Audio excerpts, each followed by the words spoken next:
Alright everybody, welcome back to another episode of A Pod With No Name.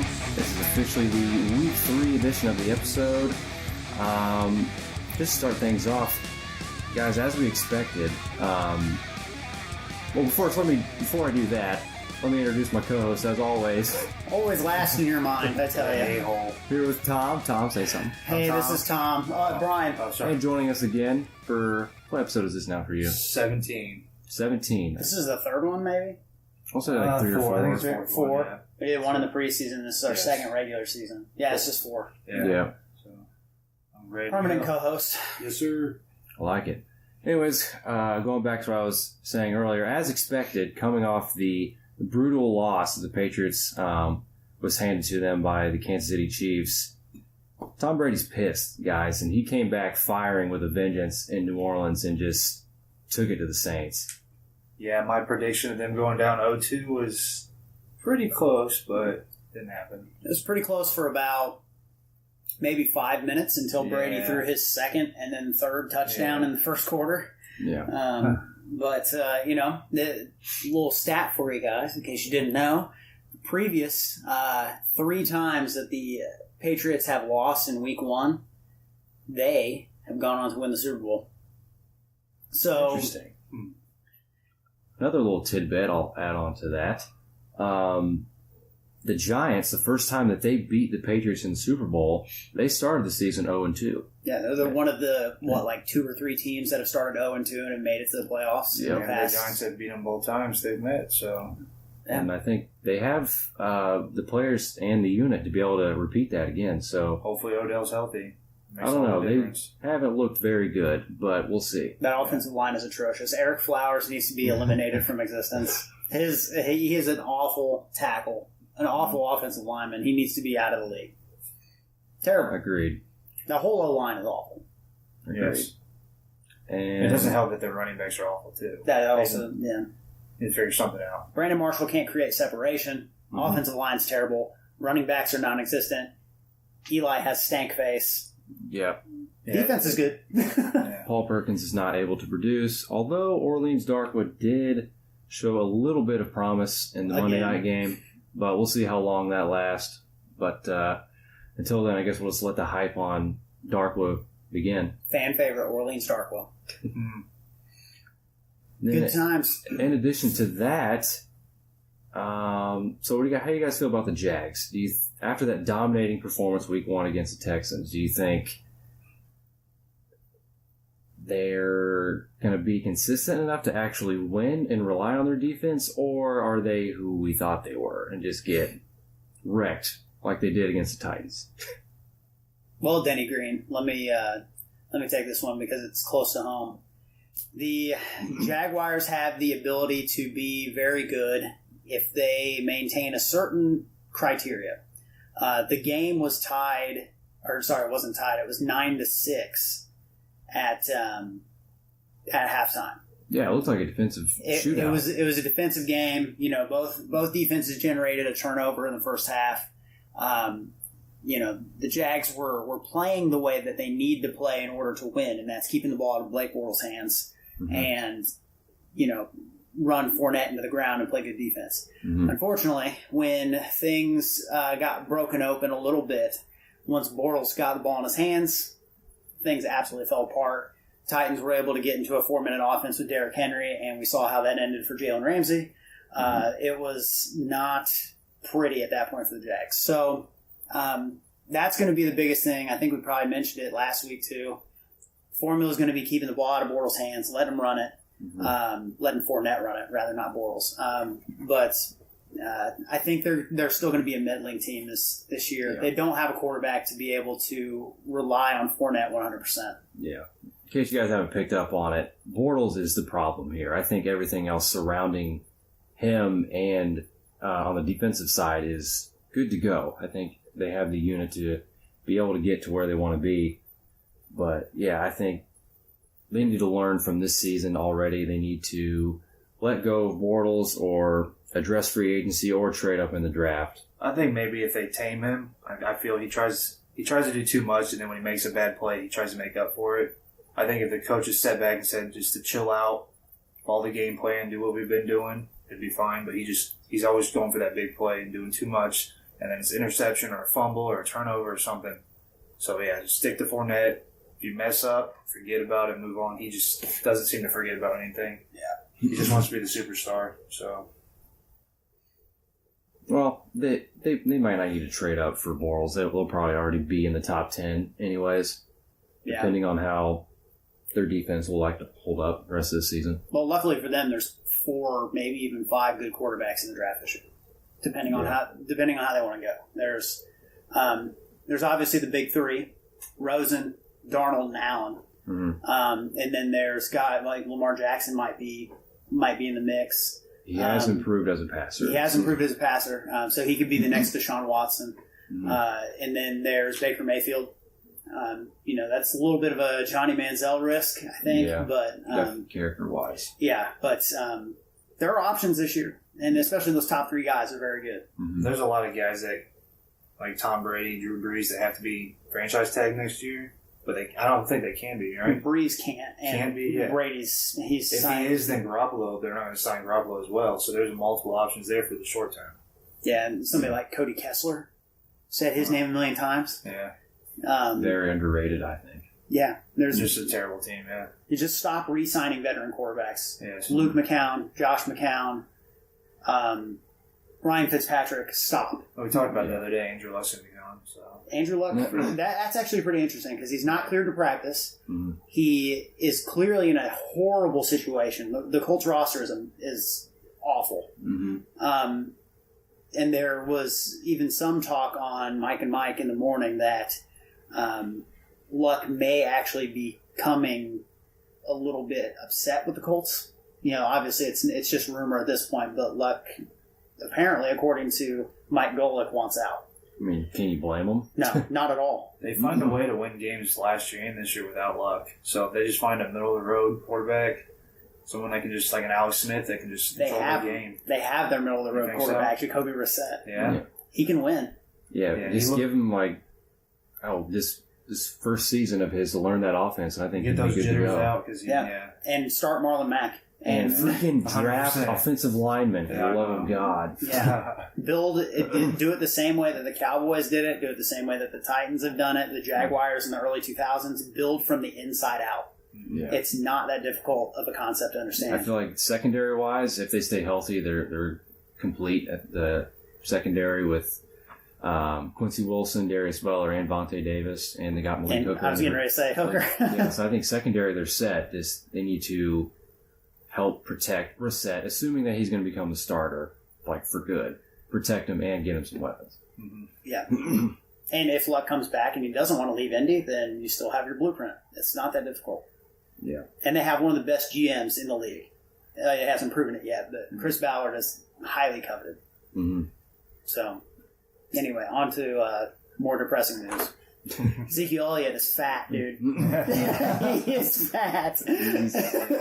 He's not rocking that six-pack like he was in college. The crop tops are no longer a thing for Zeke. He had a really good week as he was outrushed by both Tom Brady and Blake Bortles. Not combined. Brady had one more rushing yard than Zeke at 9.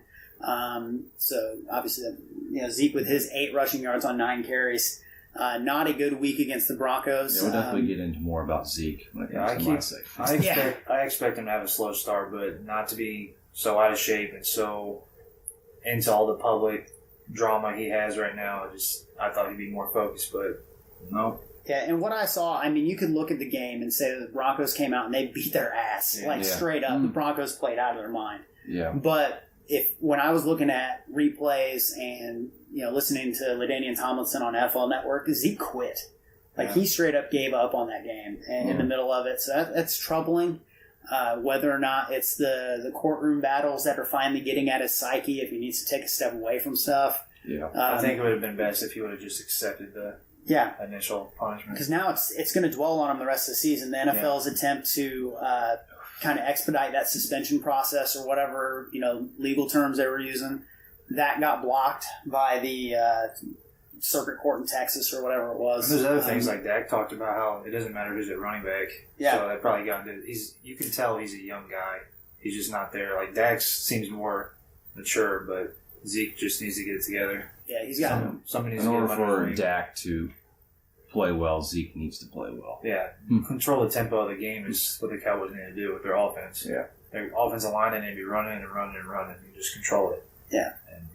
Or utilize Alfred Morris more if you need to. I've always thought he's underrated. 100%. Yeah, he kind of got casted out in Washington a little bit. I didn't understand the McFadden above him at all. No. Yeah, I'm pretty sure McFadden didn't even play last week either. But I don't know. Interesting situation. I mean, we were talking about Dak last year. There was a point in time where he hadn't thrown an interception in 250 something pass attempts. Yeah. And I think he threw 2 on Sunday. Yeah, when they don't have Zeke, that car doesn't go forward. It kind of stalls out. So there's a complete drop off from week 1 because he was top 5 in rushing week 1, and then just completely fell apart week 2. They played the Giants. Oh, well, they have a decent line.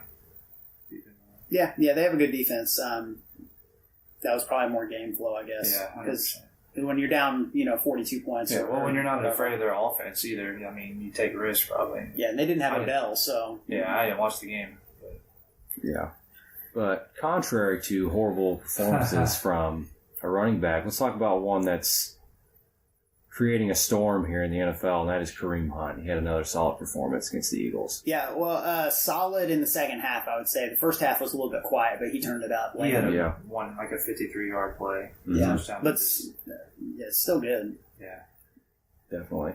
I think we're starting to see shades of the next Jamal Charles in that Andy Reid-led offense. Fun fact. The last time I traded a running back to Chad was his first year he had the keys to the team, number 1 running back. He ends the fantasy year as the number 1 running back, and that was Devontae Freeman. I liked him a lot, and I traded him the first week before the season started, and he went off. And now look what happened again. I trade Hunt, thinking it's a safer pick. He dropped Freeman, and then I picked him up. Yeah. Oh, you had Freeman? Oh, okay. Yeah. Still, but he did. Chad. You can see the pattern there. Yeah. With So Chad. drops guys before he shouldn't. So guys, if you ever get in trade talks for a running back with Chad, don't do it because as you can see, this is what's going to happen. Yeah, Trent Richardson. If we would have traded Chad, it'd been amazing. But nope. Trent Richardson's career would be saved right now if he was on Chad's fantasy team at some point. Unbelievable. Absolutely. I still expect him to slow down, come back to earth. He's like you said, the first half he was kind of slow, and I don't feel that he's going to be able to always find that big play like he did these last weeks. Honestly. Yeah. Well, the thing that people need to remember is that Alex Smith threw for 4 touchdown passes in week 1. Mm-hmm. It's very similar to baseball in that there's this thing called the law of averages. Things tend to kind of flow up and down based on just the course of a season. So Hunt with his 45 point, or what was 49, right, in the first week, it was 49-point performance. The chances of that ever recurring again are very low. Oh no, that was definitely his number 1. Yeah, and that's going to be his best week of the season. It's already out of the way. Ever. And it could be ever. Yeah, I mean, Doug Martin was a guy who had a 50-plus point game, and he has never been the same. It was on my team that year. Yeah. I think I beat James that week. Nice. Never forget that. That's the best part about it. I'm proud of you right now. You still owe us money, by the way. Well, you owe Dylan money. Yep. And Kyle, probably. And Aaron. Yeah. Mm-hmm. Probably me from Halo 1v1s or something. That's right, yeah. Halo 1v1. 1v1 me on the pit, bro. That's right. Russ 1v1. That's right. Anyway, but yeah, so, Hunt, we'll see what happens moving forward. He looks good, though. Yeah, I agree that he's probably not going to repeat that kind of performance again, but I do think he's going to be a number 1 or first-round pick. Yeah, absolutely. Next year. What do you guys predict for his end of the season spot? Number 1 running back, number 2, what?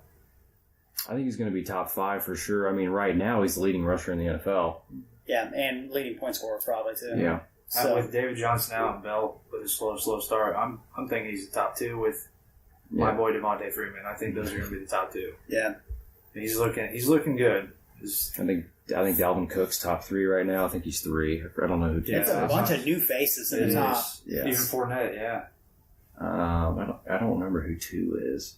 I looked earlier. I saw that it was Hunt and then Cook's 3rd. Carlos Hyde was up in the top 5. Hyde had an amazing week. Yeah, it might be be really good. Yeah. And Johnny had a good week, but it's only been one week because of the early bye. Yeah. Yeah. But moving on to our next segment, and everyone's favorite, is time for Dylan's Dookies. And due to the overwhelming amount of comments, we're going to leave it at Dylan's Dookies. So what exactly was the vote total on that? I think it was 42 votes total for Dookies and then 41 for Doopies. So 0 on both sides? Yes, it was very close. Tight race, but you know what? Dookies. Thanks, guys. I like Dookies. Dookies is definitely the winner here. They won the unanimous vote. Yeah, I mean, if you want your opinion heard, you got to speak up, man, and you didn't. So, Congratulations. Yep. You get what you get. So, I'm going to lead off from... I'm going to highlight the biggest Dookie of the week last. So, to begin, I think I have to put the Jacksonville Jaguars defense in there as a Dookie. They dropped a Dookie on us, guys. Week 1, they went off for 28 points against the Texans. Granted, I know they were playing against 2 quarterbacks, one who was starting, I think, for the first time ever, and then 2 of them that were starting for the first time ever, Tom Savage and Deshaun Watson, and they just absolutely put a beat down on them, took the whole fantasy world by surprise, and they were the most added defense in fantasy that following week, as they should have been, because they went crazy. But things went spiraling downhill from there, and then they ended up scoring -1 points, which I was very pleased with that, as I had them in my starting lineup this week. But they were going up against a good team, and it's as expected. You can't put up 20-pointers every week. But the positive thing I can take about from week 2 is that from a fantasy scoring perspective, the Jaguars corners actually locked up the Titans receivers. They held them under top 50 in PPR scoring. So that's the only positive thing I can take from that. Other than that, they got their ass kicked. So yeah, they ran into. Well, no, they didn't run into. They got ran over by El Tractorcito, Derrick Henry, and Marcus Mariota. There's a couple of name drops for you. Yeah, Derrick Henry is coming, and he had his way with the Jaguars, specifically Jalen Ramsey again. He likes picking on him. It's really funny. I love it. But of course I would. I'm a fanboy, so. Moving on to my next Dookie of the week is Jimmy Graham. I don't know what's going on with Jimmy Graham. He went from being the top tight end in fantasy, but that was when he had Drew Brees and a friendly offense being beneficial to him. Now that he's on the Seahawks, in his first couple of years, you could see that he was being mainly used for blocking, but now they've kind of opened him up more to the offense, passing to him more, but due to that atrocious offensive line, they're just not able to get any production at all. Russell's not. Doug Baldwin's being affected a little bit. Jimmy Graham's taking the worst hit among all the receivers. He only generated 4 points weeks 1 and 2 combined, and that's just insane considering he was ranked as a top 5 tight end going in to our fantasy draft. So, I don't know, but something needs to be dealt with. They need to address the offensive line, or nobody is going to get any production. Everyone's going to be affected. Yeah, I feel like Seattle always starts out really, really slow, and then they get it together. And I think if Graham gets healthy, I think it's going to turn around for him. I think he finished top 6 tight ends last year. Yeah, he's progressed each year, and they've had a slow start, like I expected. But it's just we'll see. Yeah, it all boils down to the offensive line. Russell's running for his life on every play. Yep. They're not able to run the ball. I think now that they have Chris Carson, if they keep Chris Carson out there, the best running back that they have, in my opinion. Yeah, he's been the best by far. If once he gets things going, it will help out Russell Wilson in the passing game. Yeah. But when you just have so many different running backs, you don't know what you're doing, constantly changing. It's hard to get things moving. Yeah. So I'll save this for mine. I'll save this little infographic for mine, since we're going to be talking about the Seahawks offensive line again here soon. So we'll come back to that. But I have it, so that's cool. That is pretty dope. So, yeah, there you have it. Jimmy Graham, he dropped a dookie on us. I didn't like the way it smelled. So, moving on to the biggest dookie from week 2. We've already mentioned him. That's Ezekiel Elliott. What a coward. It's just... I don't get it, man. You have all the talent in the world. You have a top 2 offensive line in the league. Granted, the argument could be made that he wasn't given enough touches, but for what he was given, 8 rushing yards off 9 carries, that's terrible. You were the leading rusher in the league last year, and you completely just fell apart. And what...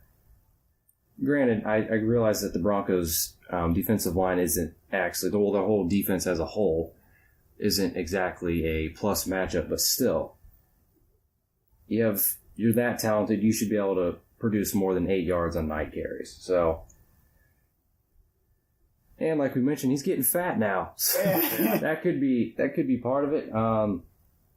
With this whole suspension and court rulings, that could be getting to him. Could be psyching him out a little bit. Who knows? But the goal was to get him to not be suspended and play the first 6 games of the season. Now he's going to be able to play the whole season. And if that's what you wanted, you need to show the fans and the fantasy world how badly you wanted to play and just give them a show. Yeah, the only way to shut people up is to go out and do your thing. Exactly. So, Zeke, you dropped a dookie on us. Sure, Josh doesn't appreciate it. Get your shit together. In summation, you're terrible. Well, another solid round of Dylan's dookies. I like it. Thanks, Jimmy Wang. Anytime. Wang. Billy Bob. Tim. Fathead. Brian. And now, on to the second favorite segment of the podcast. Whoa! Shots fired. Is Tic Tac Tom. Heck yeah. You want to take this away, buddy? Actually, I think I'm going to let Brian handle this one. All right. Okay. Hosting Tic Tac Tom this week will be Brian. We're going to start out that offensive line with Seattle. All right, Tom, take it away. Back to you, Tom. Thanks, Tom. Tic Tac Tom this week, same thing as last week. We're going to look at 3 things to watch for week 3. So we start off with going back to Seattle. Seattle has an interesting situation in the backfield. They have 4 guys who, should be good NFL players. You got Eddie Lacy, you have CJ Prosise, you have Thomas Rawls, and you have Chris Carson. Eddie Lacy cannot, I don't want to say he's eating himself off the field again, but for whatever reason, he's just not returning to form. I think he's done. He's probably never going to return back to what, we saw in Green Bay. Prosise has the injury history, but, he looks good occasionally. He catches the ball in the backfield. He runs pretty hard. Thomas Rawls had that breakout year. He's a power runner just like they want in that system. But for whatever reason, he just can't be consistent. It's that ankle. It's the ankle. Yeah. And that brings us to Chris Carson, who apparently it's everybody's darling this week, who's one of the top added players in fantasy leagues across every platform. You're welcome, Kyle. Yeah, you're welcome, Kyle. He had 93 yards against San Fran. San Fran has a good front 7, so it's pretty. They were ranked the worst, but when you look at that team, it looks really good. Yeah, they have a lot of names, a lot of high investment picks in that defensive line, and then the linebacking core has always been solid. Yeah, the rookie back coming in, I can't remember. Linebacker, I'm not sure his name, but he looks scary. Yeah, Reuben Foster, yeah. Solomon Thomas, Eric Armstead, DeForest Buckner. They have a good defense. Which is really surprising given the fact that Seattle has the worst offensive line in football. Mm-hmm. Going back to Eddie Lacy, he was a healthy scratch for the game, which is never a good sign. If you're a veteran player who's put up some pretty good production in the past and you're a healthy scratch, you're doing something wrong, dude. You need to get your shit together. I think Lacy, he definitely will not be around for very much longer. He'll finish the season probably because you don't just cut somebody like that, especially after investing in him. But, I think this is the last we've ever seen of Eddie Lacy. Not to mention, see what happens when you trade Max Unger for a tight end that you don't even know how to use. Yeah, that's true. But you trade one of your best offensive linemen to get a guy who is not being utilized correctly, whether or not it's because he's hurt or just in the wrong system. It points to him being in the wrong system because he did so well in New Orleans. But so that O-line is going to have to go up against the Titans in Week 3. They are going to Nashville, so we'll see exactly how they bounce back. But going back to what we were talking about when Dylan was speaking, is the Pro Football Focus grades for their offensive linemen. It is really bad. So anybody who pays attention to Pro Football Focus, it's rating out of 100. It's basically what their overalls would be for a certain week. So they do have one decent player. And you'll have to forgive me because I don't know the first names, but their center, Britt. I think his name's Justin Britt. It's probably Justin, yeah, something like that. But their center graded out as an 81 in week number 2. So maybe that's where Carson got most of his yards, was up the middle. But you take a look at what's bookending that, judging by the grades here, going from left to right. Left tackle at 30.7. Luke Jokel, former first-round pick, at 45.1 at the left guard position. Blazinski at the right guard position got 38.4, and then Jermaine Ifedi at right tackle 52.9. So you're looking at some very bad grades. Like the worst offensive line. It's very bad. So outside of the center, but I mean generally, and I think even the 49ers are 4-3 team now. I feel like they're 4-3. Yeah, I feel like they are 4-3 team. Yeah, so they're 4-3. So the center's not even head up on anybody anymore. So that's an easy. Even if it's 3-4, your blocking scheme is going to remain the same most of the time. Yeah. Just your head up on somebody. The scary thing is when you feel like you're the only one doing anything, you tend to do too much, and that causes concern for injuries. Yeah. So if he goes down, it's going to be a bad time in Seattle this year. Yeah. So that O-line is a problem. That is going to contribute almost. It's going to trickle down to everybody on the team. Jimmy Graham's going to do horrible. Russell's not going to have time to throw, so Baldwin's going to get affected. But Chris Carson, he had a decent week 2 with a 93 against San Fran. So we'll see if that continues to, form into something. My number 2 thing of things to watch in week 3, we're going on to Denver. We've talked about the defense a lot with how they shut down Zeke, but let's flip things over to the offense. Trevor Siemian is red hot. He's going crazy. I just picked him up on the waiver wire. And just got him, thanks. But yeah, Siemian is red hot. First 2 weeks, he has 450 yards passing with 6 TDs. 4 of them came last week? Yeah, 1 on the ground. And and 1 on the ground. So Siemian's looking like they made the right decision at the quarterback spot. So I'm definitely going to be taking a look at that. All thanks to Mike McCoy. Yep. Mike McCoy back as the OC in Denver, and if you all remember, Mike McCoy was the OC when Peyton threw his 55 touchdown record. So that is why you listen to the show, ladies and gentlemen, right there. I'm not saying he's going to throw 55 touchdowns this year. It's on pace. Yeah. If he keeps playing like he is, he has a good shot. It could be trouble, yeah. And they have the weapons. That's the scary part, too. Yes. They have the defense to keep him in games, and they have the guys on the outside and a good runner to keep games close. Versatile. Yeah, multiple too. And Charles looks good, believe it or not. I did not expect him to look as shifty as he does. Yeah. So and CJ Anderson. Booker's coming back. Yeah, they have a plethora of weapons. Yes. So something to look at. My last one here is, I think it's bittersweet because I don't want them to win the AFC, but I think they might, just judging off the first 2 weeks. Mm-hmm. The Oakland Raiders are a really good football team. Oh, yeah. They had a tough matchup with the Titans in week 1, ended up winning it, and then they absolutely smashed the Jets in week 2. Yeah. David Carr is 100% healthy. Or not. Yeah, David. Right? Derek. Derek. I always do that. Derek Carr is 100% healthy. And then he's back again, baby. Hey, he has a Super Bowl ring, so get off his back. Yeah, it's true. But yeah, he's back from the fibula injury. Throwing touchdowns just like we expected. Marshawn Lynch is running people over. He looks good. The defense, still a little bit of a question mark, but they've been playing up to snuff. They play the Redskins on Sunday Night Football this week, so that would be a decent test. I think their offense can provide a good challenge for Oakland's D.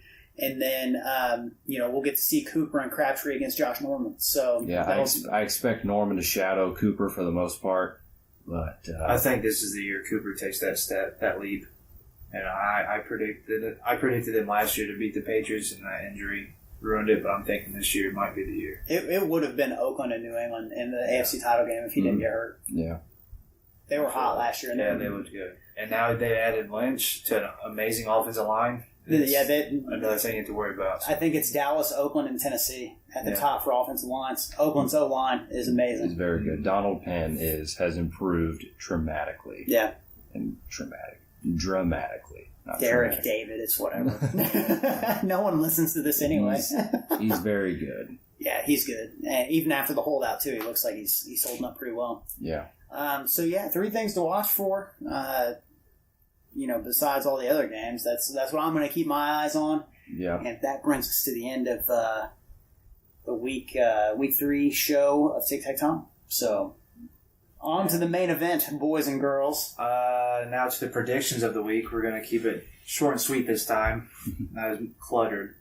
But we're going to have some predictions on our matchups this week. We're going to start with Game of Jones versus Wandettle. I think it boils down to the text message. I think it boils down to just the health. Gronk and Demaryius are looking. Demaryius has a hamstring injury. Gronk's always hurt. He's questionable. I think Julio's going to have a great week, but I'm a big believer in this Chargers offense, and I just think Gordon and Keenan Allen are. Gosh, stop texting. But I'm sorry. I think they're going to have really good weeks. James White, I love him this week. Tyreek Hill's a playmaker. I think it's going to be an easy time for Jordan to get a win this week. Moving on to, we'll skip that one. We'll go to Dan versus Ryan. Tom Brady's on fire. Cooper's on fire with Carr, in my opinion, this week. Cobb's questionable. I think it boils down to for Dan to win, he needs Javaris Allen and Crowell to do something. The receivers on both teams, the quarterbacks are going to get theirs. For Dan to win, the running backs, like I said, for Ryan to win, I see Evans going off. Maybe against Minnesota, they're a little shaky without Sam Bradford.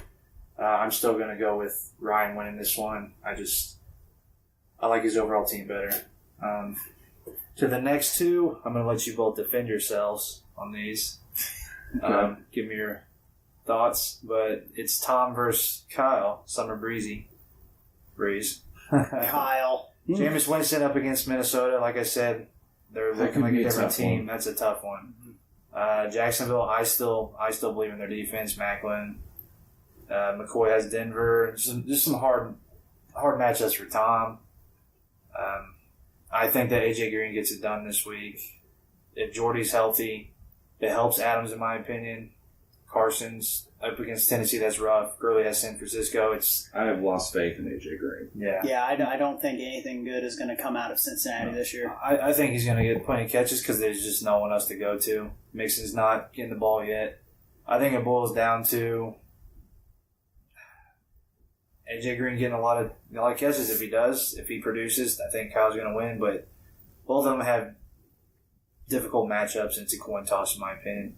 I think it's probably going to be the lowest scoring game of the week. That's how I feel. Yeah, I have very difficult matchups on my side. Yeah, so I'm not super confident about it, but we'll see what happens. And on to Rumple Foreskins versus Dylan here. I think Dylan's going to win. Dylan. Dude, every time I think I'm going to win, I lose. Okay, so I think I should win. Yes. Because his team's been freaking plagued with injuries. I should win. But if Jordy's healthy, the Bengals, like we've been talking about, they're terrible. And I think Rodgers and Jordy always produce. Yeah. Simeon's looking great. He's up against a terrible, depleted Buffalo. Oakland's going to be a shootout with the Redskins possibly prior. Jeffrey has the Giants, terrible secondary. Bell has not been doing much. Fournette, I will talk about a little bit later, but I think Fournette's going to have a massive game against Baltimore. but I'm still going to go with Chad because I'm going to ride the hot hand. Anderson and Hunt have been just killing it. Doyle got a lot of catches, and he's finally getting involved.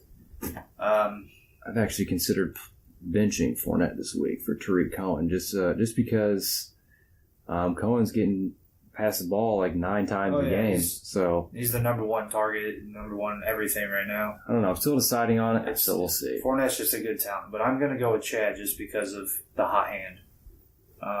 On to the match of the week. The match popular guy. No, it's between me and Chris. I am going to defer to Chris, just because he's a good guy, and I think he's just a better guy than me.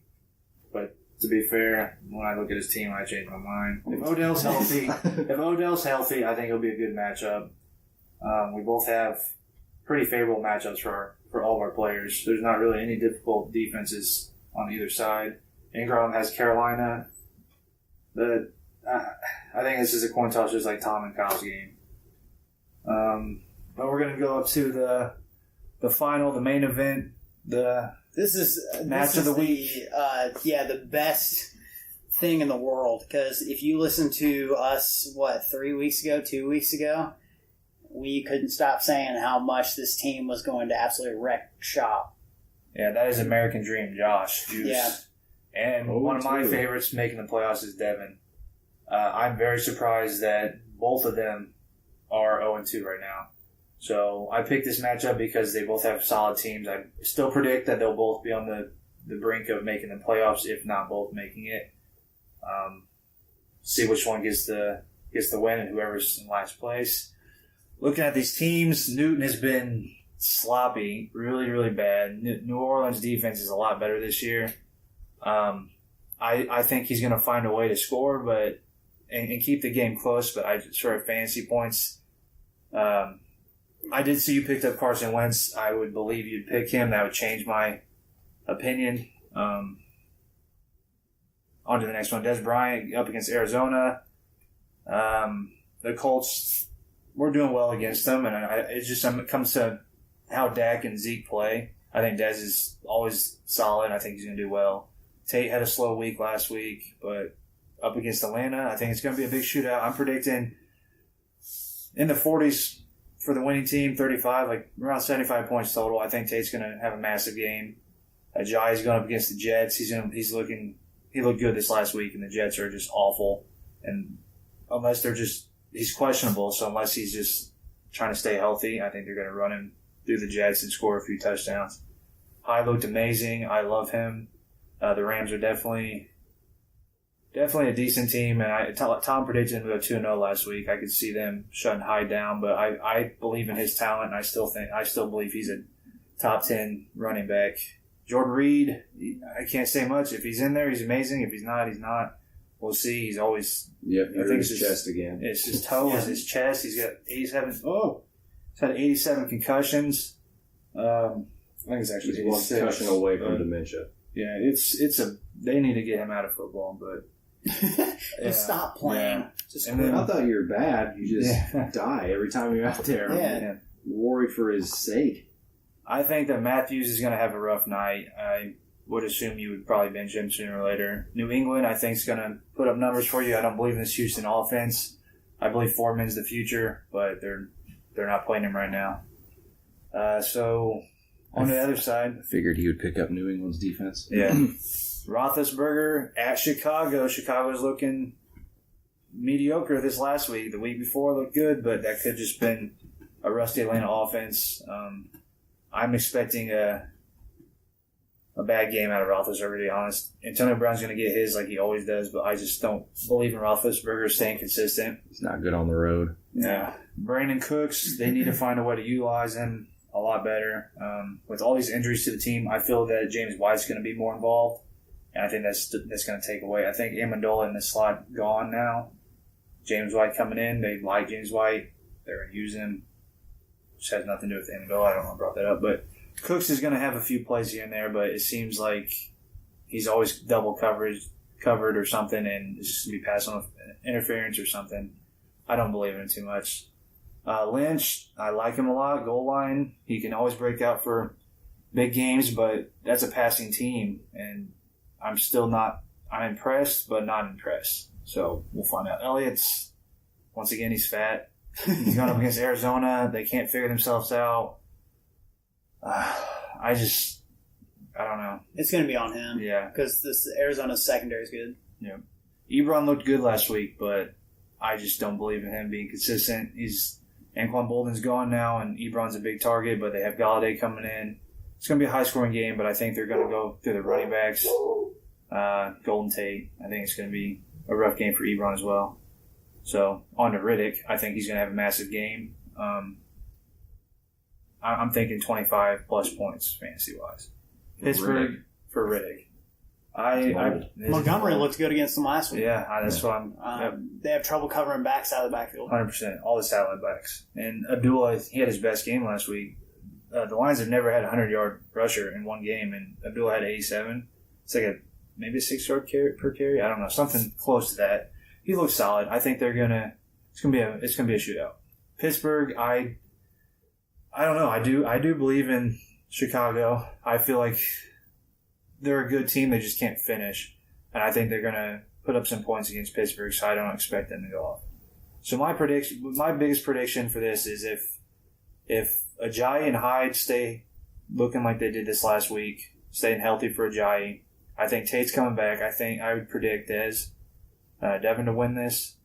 I just don't believe in the production of Lynch or Elliott's mindset right now. I'm not a big fan of Cooks. I predict Devin to win. I do too. I like the touchdown potential on Devin's team 100%. I feel more comfortable. And the matchups, the matchups are much better. And you throw in Carson Wentz, and I really like his team better. So the matchup of the week, I have Devin winning.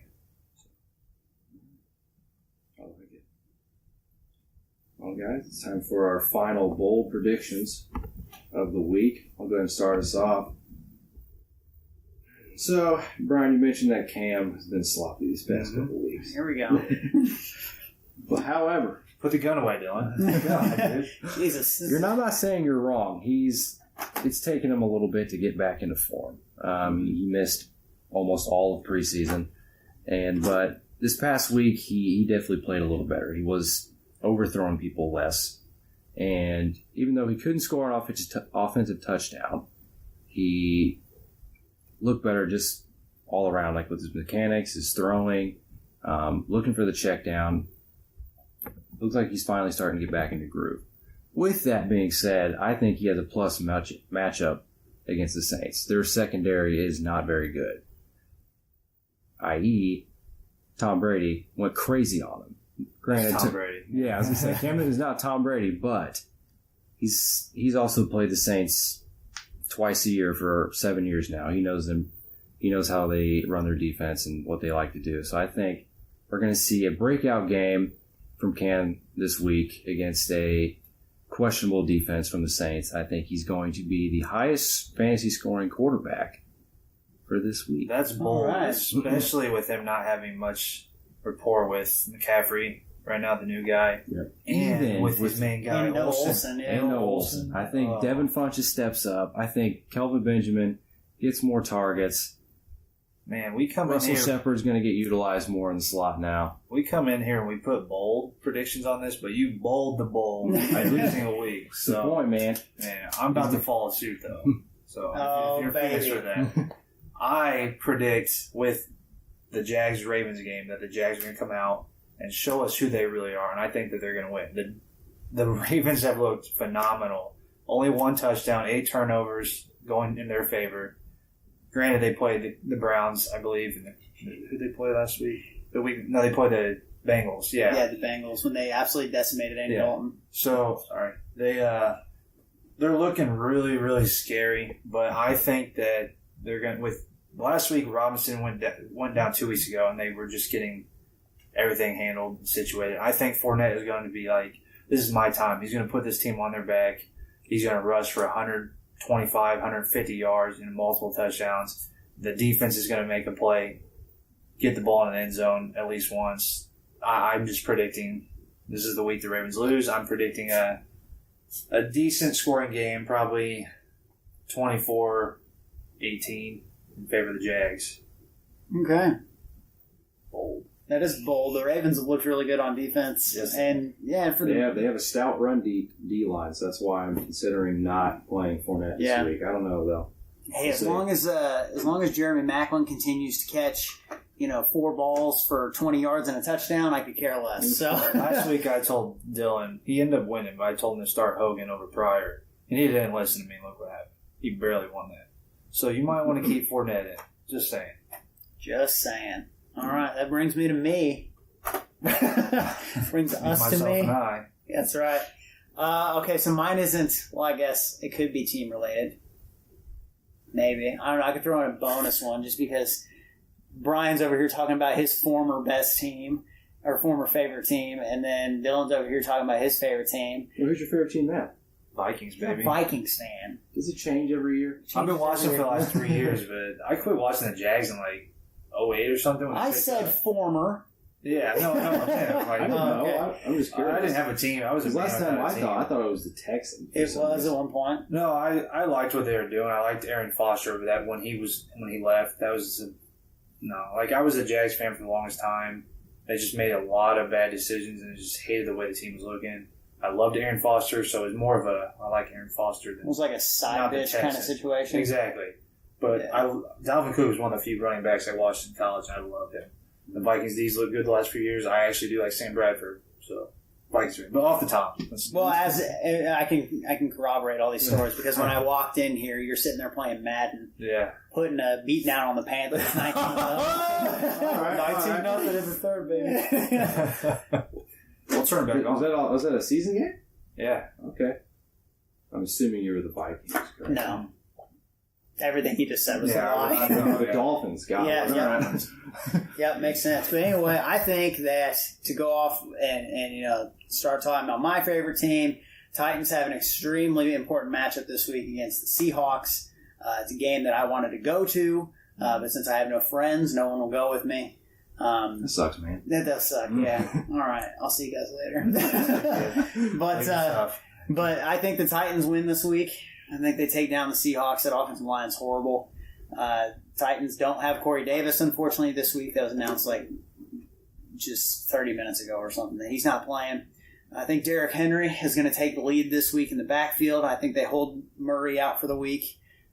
He's listed as day-to-day. I think they'd be smart to sit him this week just to give him some rest.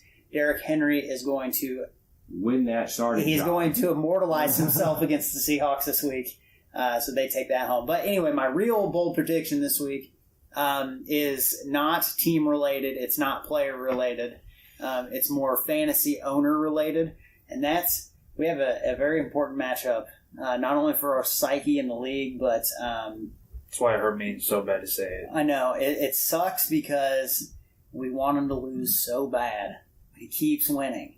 And he's just sitting there in his castle, rubbing his winning money together and just saying, yes, look at my trophies.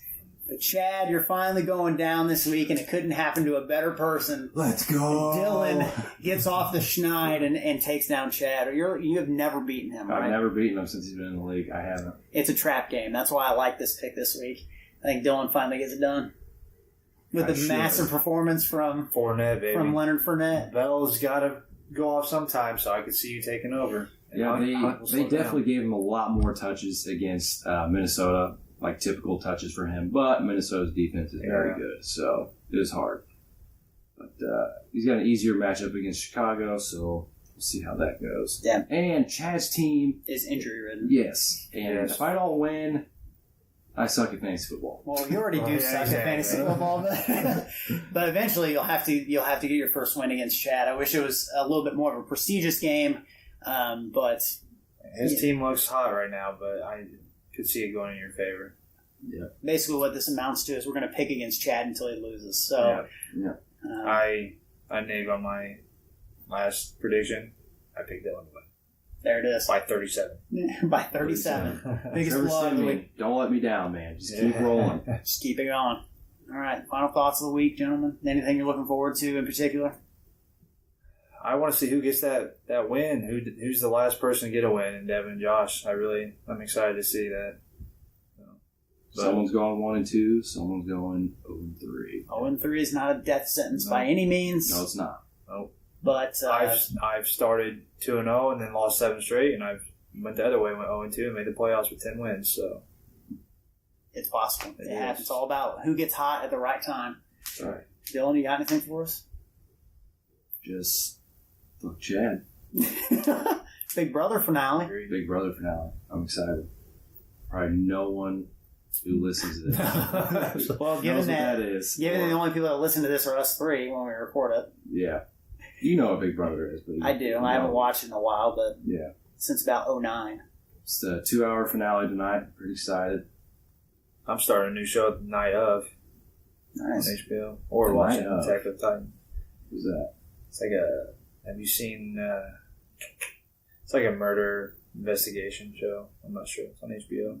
Okay, I think I might have seen it. Yeah. Classic. Yeah. It's like The Killing. Have you seen that? It's on Netflix. I've seen it. It's I like haven't that. watched it, but I've seen it. Yeah. Should be good. Yeah. I like it. Yeah, Netflix. Well, Man. Netflix and your freaking Let's talk girlfriend. about freaking Death Note. Now, how Let's do it. horrible. Let's do it. Let's let it go right now. That movie was... Hold on, my prediction, or my final thoughts for the week. Real quick, we have a very special guest next week. What? We do. We have a special guest next week. I was gonna say who it is, but I'm kind of leaning towards not. Oh, can't do it like that.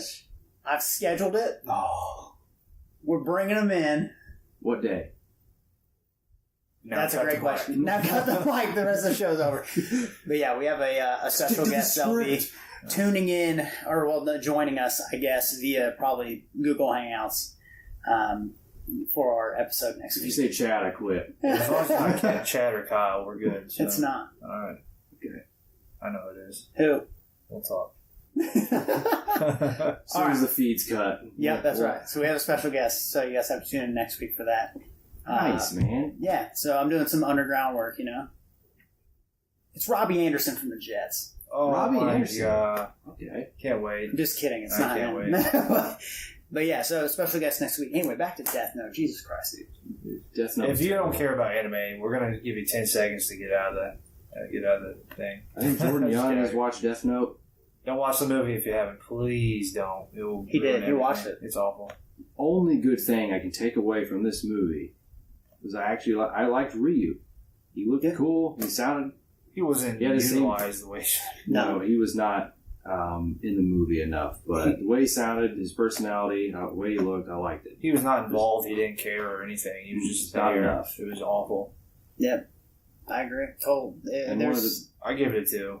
It was bad. Yeah, I gave it probably, I think, a 3.5. I said 4. Yeah, I initially said I gave it like a 5 or 6 right when I talked to you. Yeah. And then after I went to lunch with my sister and I was telling her about it because she's got an unbiased opinion. She doesn't watch anime. Okay. So I was just letting it go to her and was like, this movie's awful. It's so bad. Everything that I could find wrong with this movie was just making it worse for me. And it's so bad. Too many complete reversals of character. Yeah, nothing. Like, Light was not the same person that we watched in the anime. L was almost there, almost, but and then at the end completely flipped. Yeah, like his mannerisms and stuff, and like the way he talked. That's about it. Yeah, but the way he went about things and investigated, that's not how L. Not at all. It just seemed like he was just a normal investigator. Nothing brilliant about him. I think the actor who played him would have been a great L if he was portrayed correctly. Given the right... Did Midnight Shyamalan do that one? No, thank God. I'm not sure who it was. That would have been just as bad. I have no idea who directed it. Yeah. But obviously who did not watch the show. Yeah. No. Maybe watched an episode and was like, all right, I got it. Yeah.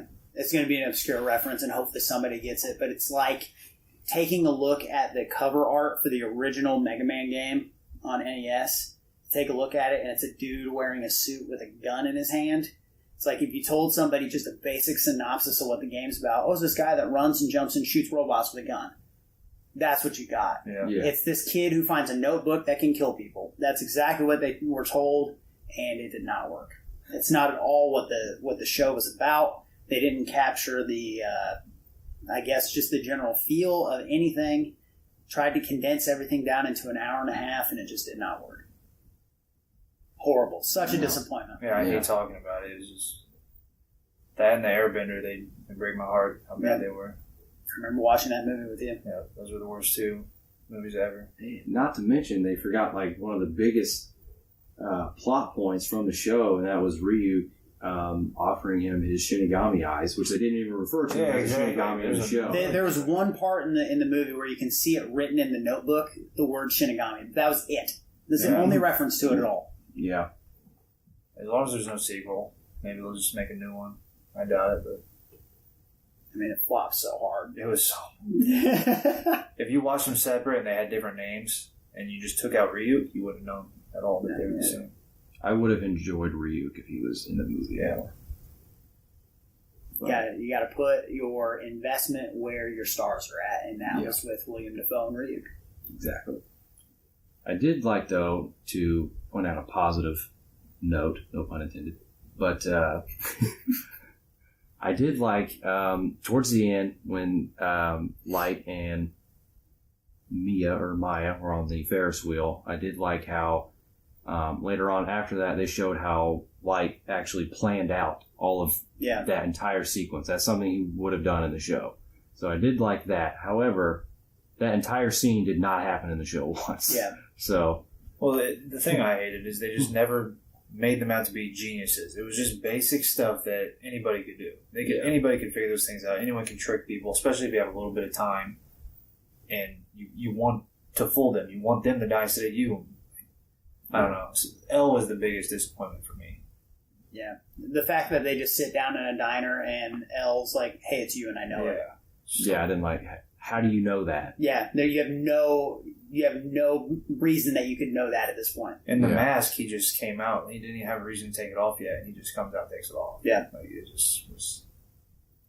Yeah, the core of that, the core of the first half of Death Note is that Light doesn't know his name, so he can't kill him. Yeah. But he knows who he is. Doesn't make sense. And the battles that they had. The detective work that they had to go through. So good. It was so good in the show. So well executed. Until season 2. And, well, it did set up for a part 2. Yeah. In my opinion, but hopefully, I don't know how you're going to be able to continue. Unless William Dafoe just puts the money into the movie, they're not making that. Yeah. That'd be like, here, let's just do this. Makes me worried for any other live action anime. I mean, they've all been bad. Yeah. Every single one of them. Dragon Ball Z was terrible. Dragon Ball Z was awful. Airbender, Death Note makes me really nervous for the Akira movie if it ever gets made. Yeah. Well, it's a good producer. It was Well, they did have Nolan attached to it for a while. Okay. So Christopher Nolan was the guy, but I don't know. It's Peele, right? The guy that did. Oh, Jordan Peele. Jordan Peele. Oh, I think it actually is. Yeah. And he had that good movie, the Get Out. Get Out was awesome. It was very awesome. So. Speaking of horror movies, did you hear that the director of It wants to make Pet Sematary? Good. Nice. I love Pet Sematary. I haven't seen it. It's good. It's creepy, pretty creepy, but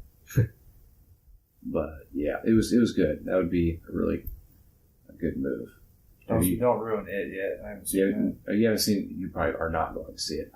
If you haven't seen It yet, go see it. It's amazing. Don't listen to a word Dylan says. Let's go see what. He did it. What are you talking about? Go see the new film, Stephen King's It. Stephen King is It at what? Okay, I'm done. Nailed it. There. All right. No, it is very good. I think it's the best movie of the year. Yeah. Nice. Till Thor. Yeah. And Spider-Man. Better than Spider-Man. I put it over Spider-Man. Ooh. It was very good. I like it. All right. Well, that brings us right to an hour. It's been a pleasure, gentlemen. Dylan, you know what to do. What is it that I do? Oh, yeah. Like, comment, and subscribe for more content. And? Signing off. Signing off here in the studio. This has been Pod with No Name News. You've changed. It's unreal. He won his first game, and now he's a totally different person now. His hair's combing to the right, not the left. Like, come on. Absolutely ridiculous. I was combing to the right. Yeah, whatever you say. And